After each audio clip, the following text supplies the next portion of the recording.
Hello students, मैं सुधांशु स्वागत करता हूं आपका आशीष तिवारी यूट्यूब चैनल पर। आशा करता हूं कि आप सभी अच्छे होंगे।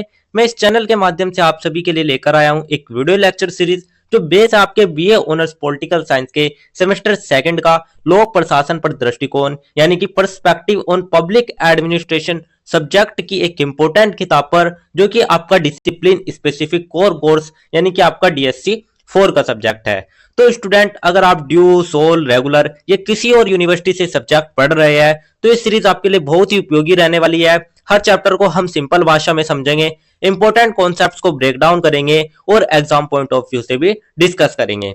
तो अगर आप DU, SOL, regular, NCWEB and other किसी के भी सब्जेक्ट को समझना चाहते हैं आसानी से, तो चैनल को सब्सक्राइब जरूर कर लीजिएगा, वीडियो को लाइक कर लीजिएगा और अपने दोस्तों के साथ शेयर करना ना भूले। एंड सोल से रिलेटेड डेली अपडेट्स के लिए आप सभी हमारा व्हाट्सएप चैनल फॉलो कर लीजिएगा। तो चलिए शुरू करते हैं।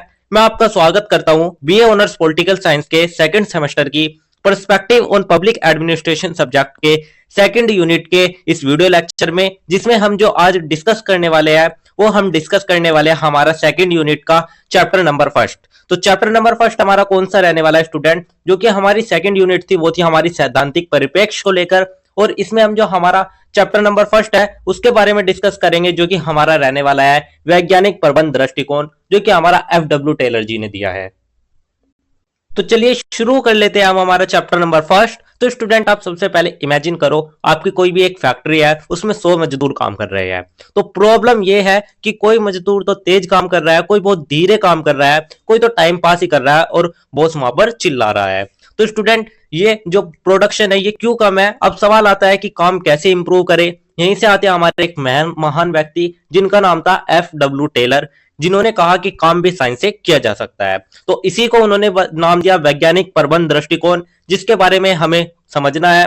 तो आज की वीडियो में हम समझेंगे हमारा वैज्ञानिक प्रबंध दृष्टिकोण। तो चलिए इस चैप्टर की जो शुरुआत है वो हम सबसे पहले एक छोटे से परिचय से कर लेते हैं। तो सबसे पहले हम एक छोटा सा परिचय देख लेते हैं, एक छोटा सा इंट्रोडक्शन देख लेते हैं। तो इंट्रोडक्शन में हम देखेंगे औद्योगिक क्रांति के बाद कारखानों की संख्या बढ़ी, लेकिन उत्पादन में असंगति, समय की बर्बादी और श्रमिकों की कम दक्षता जैसी समस्याएं सामने आई। तो स्टूडेंट, 19th सेंचुरी में जब इंडस्ट्रियल रेवोल्यूशन आया तो हर जगह पर फैक्ट्रीज खुलने लगी, लेकिन यहाँ पर एक बहुत ही बड़ी प्रॉब्लम थी, जो थी हमारी प्रोडक्शन इनसोस्टेंट की, टाइम वेस्ट की, वर्कर्स की एफिशिएंसी कम थी। यानी कि जो फैक्ट्री था उसमें चाउस जाता था। तो स्टूडेंट, जैसे कि स्कूल में टीचर ना हो तो क्लास में क्या होता है, कोई बात कर रहा है, कोई सो रहा है, कोई मोबाइल चला रहा है। ठीक वैसे जो फैक्ट्रीज थी उनकी भी यही सिचुएशन थी। तो तभी एक इंजीनियर आते हैं, या आप एक महान व्यक्ति कह सकते हो, जिनका नाम है फ्रेडरिक विंस्लो टेलर। जैसे कि आप देख सकते हैं यही है हमारे एफडब्ल्यू टेलर जी। इन्होंने कहा था कि जो हमारा काम है, जो हमारा प्रोडक्शन है, वो हमारे साइंस के तरीके पर भी निर्भर करता है। तो इसीलिए इन्हें वैज्ञानिक प्रबंधन का जनक यानी कि फादर ऑफ साइंटिफिक मैनेजमेंट भी कहा जाता है। तो टेलर का उद्देश्य था कार्य की एक सर्वश्रेष्ठ विधि खोजना, उत्पादन बढ़ाना, समय और लागत कम करना, श्रमिक और प्रबंधन के बीच सहयोग बढ़ाना। तो टेलर का जो सिंपल गोल था वो यही था कि जो काम करने का सबसे बेस्ट तरीका है वो उसको ढूंढे, प्रोडक्शन को बढ़ाए, साथ ही टाइम वेस्ट कम हो और वर्कर्स और मैनेजमेंट के बीच जो कोऑपरेशन है वो बढ़ता रहे। तो टेलर ने कहा कि काम गैस से नहीं साइंस से होना चाहिए। तो इसी को हम कहते हैं वैज्ञानिक प्रबंध दृष्टिकोण, जो कि मैंने आपको समझा दिया है। तो स्टूडेंट, यही था हमारा वैज्ञानिक प्रबंध दृष्टिकोण का एक छोटा सा परिचय। परिचय के बाद जो हमारा नेक्स्ट टॉपिक आता है वो हमारा आता है एफडब्ल्यू टेलर रचनाएं एवं पद्धतियां। तो स्टूडेंट, अब हम बात कर लेते हैं हमारे टेलर जी की किताब और उनके कुछ मेथड्स के बारे में। तो टेलर ने अपने आइडियाज 2 फेमस बुक में लिखे। फर्स्ट थी उनकी शॉप मैनेजमेंट 1903 और सेकंड थी उनकी the principles of scientific management 1911। तो इन किताबों में उन्होंने बताया कि जो फैक्ट्रीज है उनको एफिशिएंट कैसे बनाया जाए। तो स्टूडेंट, इन पुस्तकों में ही उन्होंने अपने सिद्धांत और प्रयोगों का विवरण दिया है। तो यही थी उनकी 2 पुस्तक, आपको ये याद रखनी है एग्जाम ओरिएंटेड, शॉप मैनेजमेंट और the principle of scientific management. तो चलिए, ये तो इनकी प्रमुख रचनाएं हो गई। अब हम बात कर लेते हैं उनकी कुछ पद्धतियों के बारे में। तो अब हम बात करते हैं टेलर की पद्धतियों के बारे में। तो सबसे पहला तो आता है समय अध्ययन, यानी कि जो हमारा टाइम स्टडी है वो आता है। तो हर कार्य में लगने वाले समय को मापा गया, स्टॉप वॉच से मापन, अनावश्यक गतिविधियों को हटाया गया। तो टेलर ने वर्कर्स का टाइम मेश्योर किया, मतलब एक काम करने में कितना टाइम लगता है उन्होंने स्टॉप वॉच से मेश्योर किया।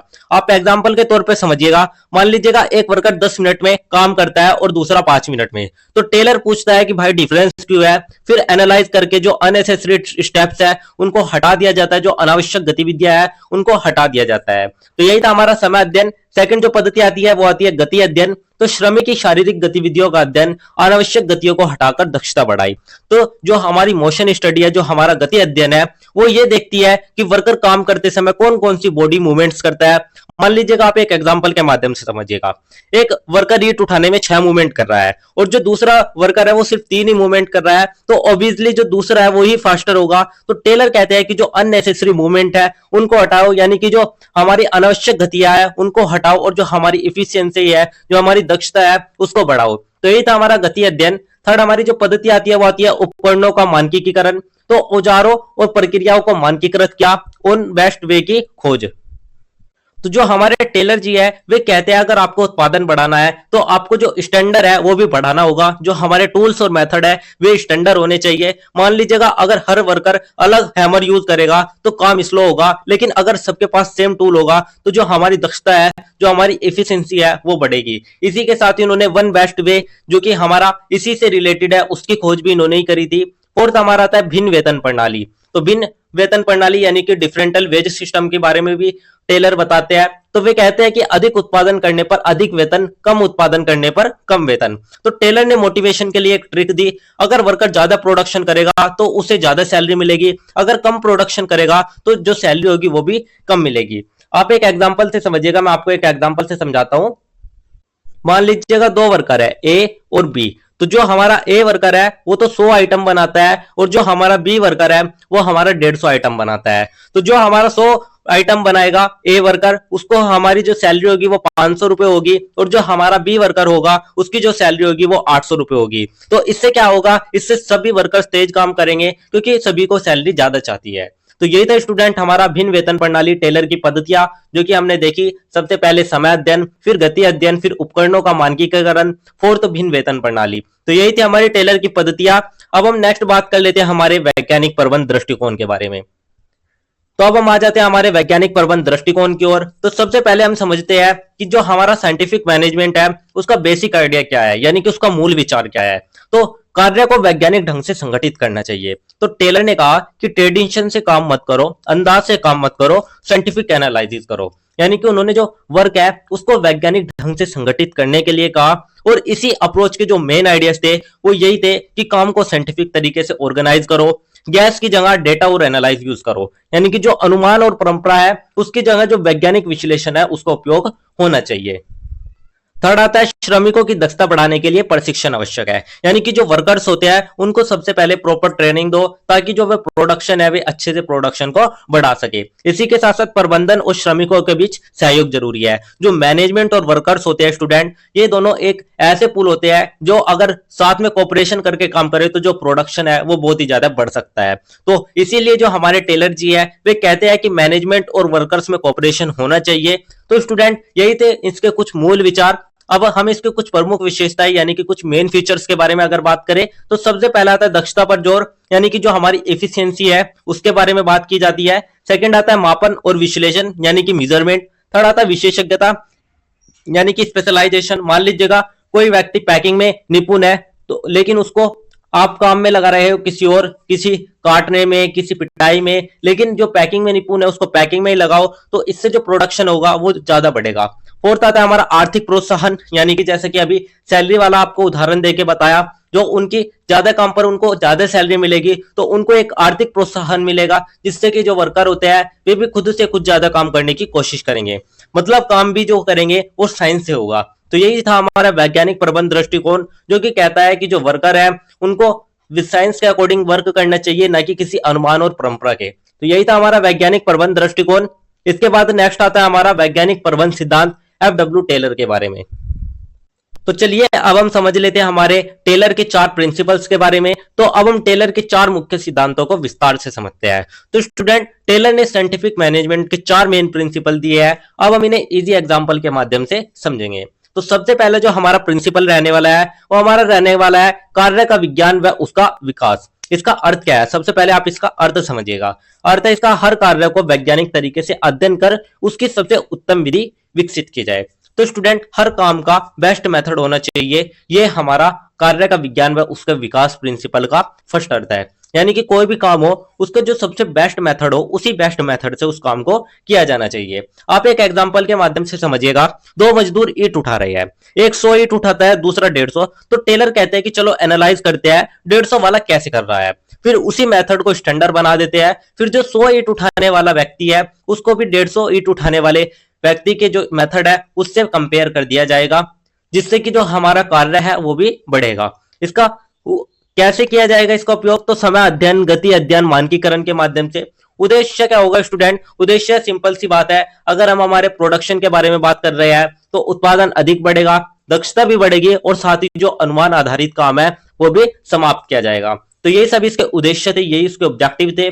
उदाहरण के माध्यम से जैसे कि हमने अभी आपको बता ही दिया कि एक मजदूर 100 ईंटें बनाता है, दूसरा 150। तो अध्ययन करके यही पता लगाया जाता है कि अधिक उत्पादन कैसे हुआ।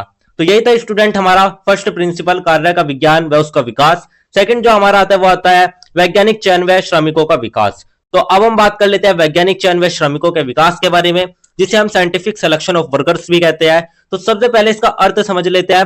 अर्थ है इसका, श्रमिकों का चयन उनकी योग्यता के आधार पर किया जाए। तो हर व्यक्ति हर काम के लिए सुटेबल नहीं होता, जो व्यक्ति जिस काम के लिए सुटेबल है उसको उसी आधार पर काम दिया जाए। तो स्टूडेंट, प्रक्रिया इसकी यही रहती है कि सही व्यक्ति का चयन किया जाए, उसको फिर ट्रेनिंग यानी कि प्रशिक्षण दिया जाए, कौशल विकास उसका किया जाए। तो यही इसकी प्रक्रिया रहती है। अगर इसके महत्व के बारे में हम बात करें तो महत्व इसका यही रहता है कि हर व्यक्ति हर कार्य के लिए उपयुक्त नहीं, सही चयन से जो उत्पादन है यानी कि एंड ओवर जो प्रोडक्शन है वही बढ़ता है। तो आप इसको एक एग्जांपल के माध्यम से भी समझ सकते हैं।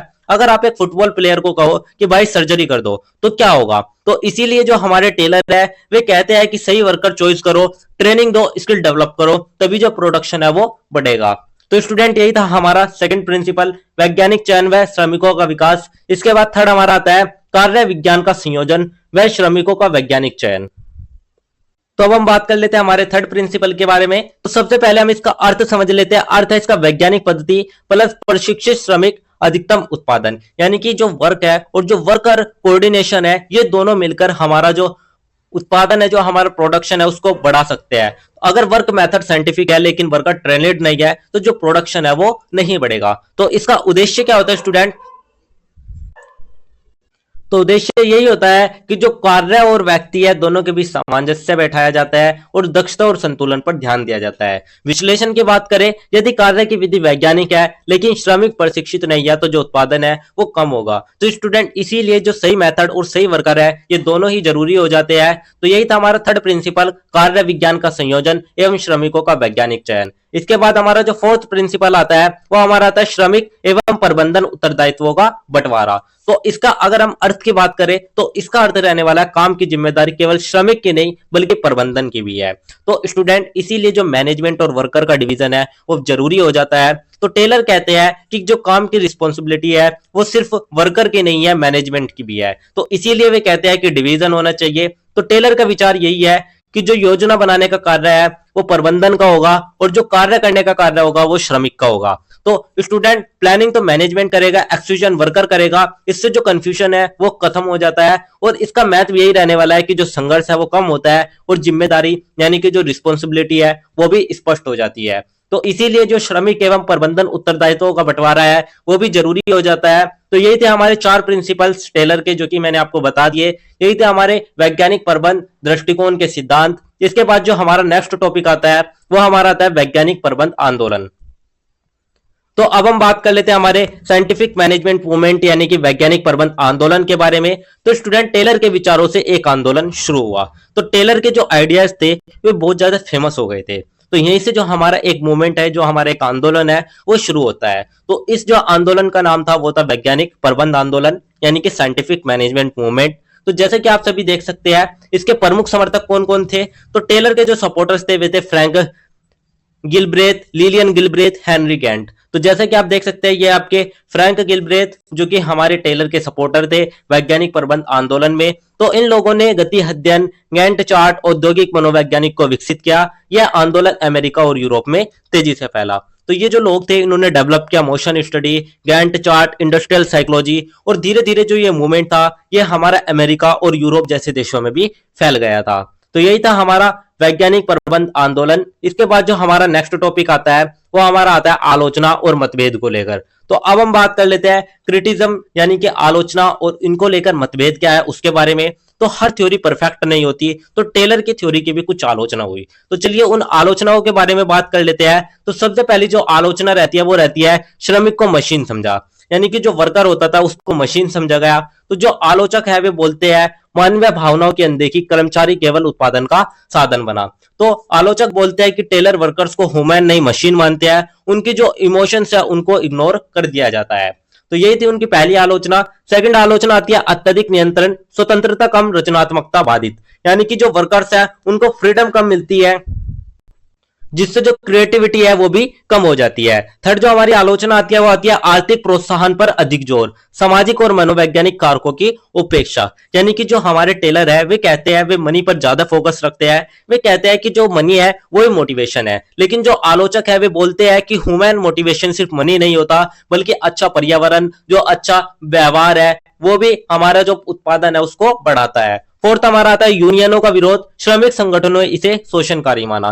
तो जो लेबर यूनियंस है उन्होंने कहा कि ये जो सिस्टम वर्कर्स का एक्सप्लॉयटेशन करता है। और इसी के आलोचक के बाद हमारे एक नई थ्योरी आती है, वो हमारी आती है मानवीय संबंध दृष्टिकोण, यानी कि जो हमारा ह्यूमन रिलेशंस अप्रोच है उसका उदय होता है। और जो हमारी ये सोच थी, जो हमारा ये दृष्टिकोण था मानवीय संबंध दृष्टिकोण, इसका जो उदय था ये इसके जो उत्पादक है इसका जो डेवलप किया था वो हमारा एल्टोन मायो जी ने किया था। जैसे कि आप सभी देख सकते हैं ये हमारे एल्टोन मायो जी है। तो इन्होंने ही हमारे टेलर की सीमाओं के कारण बाद में जो मानवीय संबंध सिद्धांत है उसको विकसित किया। तो यही था स्टूडेंट हमारा कुछ आलोचनाएं और कुछ मतभेद हमारे मानवीय संबंधित दृष्टिकोण को लेकर। इसके बाद जो हमारा नेक्स्ट टॉपिक आता है वो हमारा ओवरऑल पूरे आंसर का एक छोटा सा निष्कर्ष आता है। तो निष्कर्ष में हम देख लेते हैं। तो निष्कर्ष में स्टूडेंट हम सबसे पहले बात करते हैं कि टेलर ने प्रशासन और प्रबंधन को वैज्ञानिक आधार दिया। तो टेलर का कंट्रीब्यूशन बहुत बड़ा है। उन्होंने कहा कि जो मैनेजमेंट है उसको उन्होंने ही साइंटिफिक बनाया, साथ ही उन्होंने दक्षता और मानकीकरण पर भी फोकस किया। तो जो हमारा आधुनिक औद्योगिकरण प्रबंधन है उसकी नींव भी हमारे टेलर जी ने रखी, हालांकि यह मानवीय पहलुओं की अनदेखी के कारण आलोचना का विषय बना। तो स्टूडेंट इसी वजह से जो हमारा मॉडर्न इंडस्ट्रियल मैनेजमेंट की फाउंडेशन है वो रखी गई थी। जो ये थ्योरी थी इसके कुछ लिमिटाइजेशन भी थी, लेकिन आज भी अगर हम मॉडर्न मैनेजमेंट की कई टेक्निक देखें तो वो हमारे टेलर के आइडियाज पर ही बेस है। तो आधुनिक प्रबंध सिद्धांतों का जो आधार है वो वैज्ञानिक प्रबंधन ही है। तो स्टूडेंट आज हमने समझा हमारा साइंटिफिक मैनेजमेंट, टेलर के प्रिंसिपल्स, मेथड और उसकी आलोचनाएं। तो इसी के साथ ही हमारा जो एक छोटा सा निष्कर्ष है वो भी कंप्लीट होता है। तो ये थी स्टूडेंट हमारी सेकंड यूनिट का फर्स्ट चैप्टर, जिसके इंपॉर्टेंट टॉपिक्स मैंने आपको शॉर्ट्स में एक्सप्लेन कर दिए हैं। अगर किसी स्टूडेंट को ये नोट्स चाहिए होंगे तो आप हमारे टेलीग्राम चैनल को ज्वाइन कर लीजिएगा, वहां पर आपको ये नोट्स मिल जाएंगे। एंड अगर किसी भी स्टूडेंट का कोई भी डाउट या कोई भी क्वेरी होती है तो आप हमारे कमेंट सेक्शन में या इंस्टा पेज को फॉलो करके भी पूछ सकते हैं। डेली अपडेट्स के लिए आप सभी हमारा व्हाट्सएप चैनल ज्वाइन कर लीजिएगा। और अगर आपको लेक्चर उपयोगी लगा तो वीडियो को लाइक करें, चैनल को सब्सक्राइब करें और अगले अध्याय के लिए तैयार रहिएगा, जहां हम बात करेंगे हमारा यूनिट नंबर 2 का चैप्टर नंबर 2, जो कि हमारा रहने वाला है मैक्स वेबर का नौकरशाही के सिद्धांत को लेकर। तो स्टूडेंट आप सभी का बहुत बहुत धन्यवाद। मिलते हैं नेक्स्ट वीडियो में।